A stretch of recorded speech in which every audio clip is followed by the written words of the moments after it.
ไปที่บรรยากาศขบวนการย่างเพื่อเฉลิมฉลองวันหัตถกรรมแห่งชาติครบรอบ27 ปี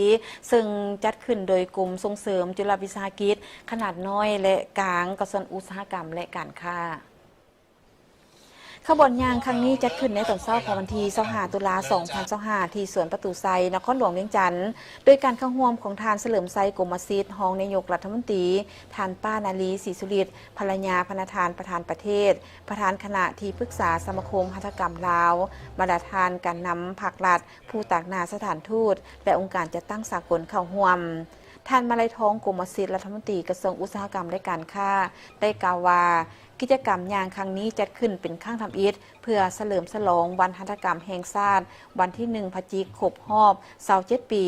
ซึ่งมีความหมายความสำคัญเพื่อยกสูงบทบาทของหัตถกรรมลาวในฐานะเป็นแขนงเศรษฐกิจแต่เหตุหน้าที่อนุรักษ์เอกลักษณ์ที่แสดงถึงวัฒนธรรมอันดีงามของชาติสร้างวิเหตุงานทำสร้างคิดสำนึกและแห่งบันดาลใจ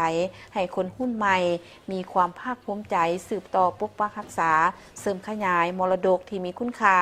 ส่งเสริมหัตถกรรมลาวให้สืบต่อได้รับการพัฒนาและเติบใหญ่ขยายตัวอย่างยืนยง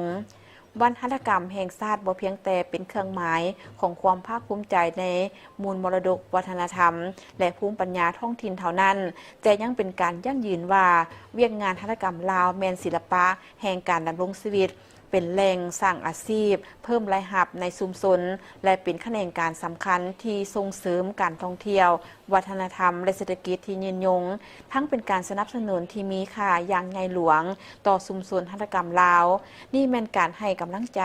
ต่อชาวสร้างหัตถกรรมและผู้ประกอบอาชีพที่พัวพันกับหัตถกรรมให้สืบต่อปกปักรักษาฝีมือและภูมิปัญญาที่ถ่ายทอดกันมาอย่างยาวนาน